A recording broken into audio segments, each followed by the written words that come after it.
안녕하십니까. 계속해서 대구에서 전해드리겠습니다. 대구와 경북 지역은 맑은 가운데 오늘 낮 최고 기온이 대구와 포항 13.5도, 구미가 13.1도, 안동 11.3도 등으로 어제와 비슷했습니다. 내일은 대체로 맑다가 늦은 밤부터 구름이 많아지겠고 아침 최저 기온 영하 8도에서 영상 6도의 분포, 낮 최고 기온은 10도에서 15도의 분포로 오늘과 비슷하겠습니다. 대구 기상대는 대구와 경북 11개 시군에 건조주의보를 내리고 산불을 비롯한 각종 화재 예방에 주의가 필요하다고 밝혔습니다. 올해도 김장철을 앞두고 배추값이 폭락해서 농민들이 깊은 시름에 잠겨 있습니다. 풍작으로 배추값이 바닥세에 머물러 있는데 해마다 이 같은 현상이 되풀이되고 있습니다. 박지영 기자가 취재했습니다. 고령군 계진면의 한 배추밭입니다. 기상 조건이 좋았던 데다 병충해도 없어 작황이 좋고 생산량이 많습니다. 하지만 출하를 코앞에 둔 농민들의 표정은 그리 밝지가 않습니다.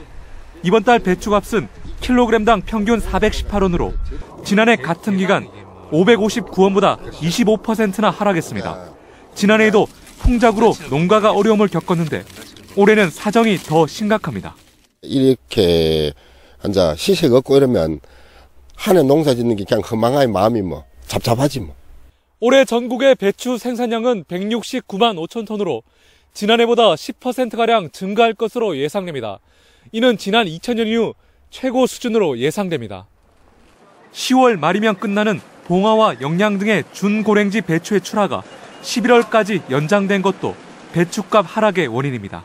배추 가격 폭락으로 농민들의 시름이 깊어지면서 올해도 자치단체마다 대규모 김장 담그기 행사를 여는 등 비상이 걸렸습니다. 하지만 팔아주기 행사로만은 근본적인 해결책이 되지 않는 만큼 파종 시기부터 공급량 조절과 같은 적절한 수급 대책을 농정 당국이 마련해야 한다는 지적이 높습니다. MBC 뉴스 박재영입니다.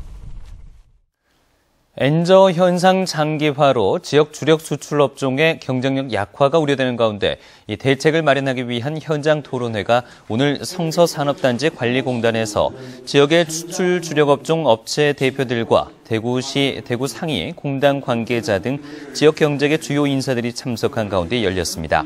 이 자리에서는 장기화되고 있는 엔저 현상과 한중 FTA 체결 등 대외적 경제 환경 변화가 지역 경제에 미치는 영향을 분석하고 함께 대책을 마련했습니다. 경상북도의회 행정사무감사에서 이정호 의원은 지난해 시군 감사 결과 징계 처분된 67명 대부분이 경징계를 중앙부처 징계 처분 지시에도 불문 경고 등 솜방망이 처분을 했다고 지적했습니다. 황병직 의원은 도림 노인 전문 요양병원 같은 민간 위탁 시설은 매년 감사를 하도록 돼 있지만 지도 점검에 그치고 있다고 지적했고, 김봉교 의원은 경영 적자가 심각한 도립의료원의 중점 감사를 촉구했습니다. 독도의용수비대 유원식 대원이 향년 95세로 어제 별세했습니다. 울릉도에서 태어난 고 유대원은 6.25 전쟁에서 부상을 당해 중사로 전역한 뒤 독도의용수비대의 교육대장을 맡았고 이후 울릉도에서 공직 생활을 이어갔습니다. 이로써 독도의용수비대원 33명 가운데 생존자는 7명으로 줄었습니다. 보통 사과의 7분의 1 정도 무게를 가진 탁구공만한 미니 사과가 있는데요. 봉화군이 이 미니 사과의 농약 안정성 검사를 거쳐 FTA 대응 장목으로 본격적인 보급에 나서고 있습니다. 조동진 기자가 보도합니다. 일본에서 개발돼 알프스 오토메로 불리는 미니 사과는 9월에서 10월까지 수확됩니다. 사과의 무게는 300g 정도로 방울토마토 같은 앙증스러운 모양에다 맛과 향이 뛰어납니다. 농촌진흥청의 조사 결과 당도가 15브릭스로 일반 사과보다 높은 데다 비타민과 포도당 함량도 일반 사과의 10배가 넘습니다. 특히 병해충도 적고 재배하기도 쉬워 한때 귀농인 사이에 큰 인기를 끌었습니다.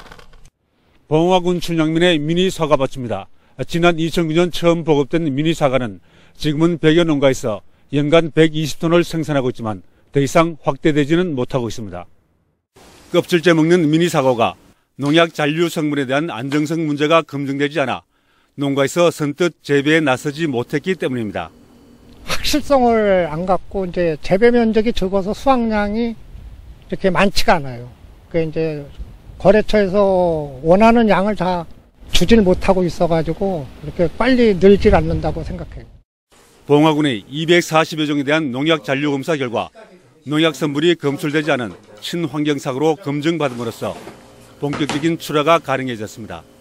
봉화군은 소비자 기호에 맞는 맞춤형 사과로 보급하면 경쟁력이 높다고 보고 본격적인 보급에 나설 계획입니다. 알프스 오토메를 전략 작목으로 확대하고 새로운 품종 보급과 또 친환경 재배 지원을 확대하여 농가 소득 향상에 도움이 되도록 할 계획입니다. 학교 급식이나 호텔, 이벤트용으로 공급되는 미니 사과가 대중적인 호응을 얻게 된다면 FTA로 어려움을 겪는 농가에 효자 작물로 부상할 수 있을 것으로 기대됩니다. MBC 뉴스 조동진입니다. 홍일학 새정치민주연합 대구시당 위원장이 지방인재 취업률을 높이기 위해서 지방인재 채용 확대를 법제화하는 내용을 담은 국가공무원법 개정안을 대표 발의했습니다. 홍 의원은 정부가 지방대학 졸업자를 최대 20%까지 선발하도록 지방인재 채용 목표제를 시행하고 있지만 실제 최근 5년간 국가공무원 5급 공채 합격자 1,200여 명 가운데 지방인재는 95명에 불과해서 채용 최대 목표 인원보다 약 150명이 부족한 실정이라고 밝혔습니다. 문경경찰서는 지난 2일 한 편의점에서 술에 취해 행패를 부리던 자신에게 술을 팔지 않자 난동을 부리는 등 상습적으로 편의점이나 식당에서 업무를 방해한 혐의로 60살 A씨를 구속했습니다.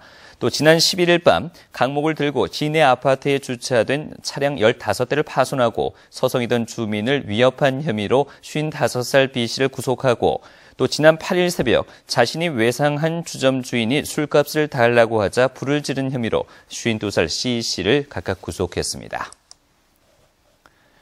대구 수성구의회가 전국기초의회 차원에서 처음으로 지방재정 확대 촉구 결의안을 채택하고 안전행정부 등 중앙부처에 제출했습니다.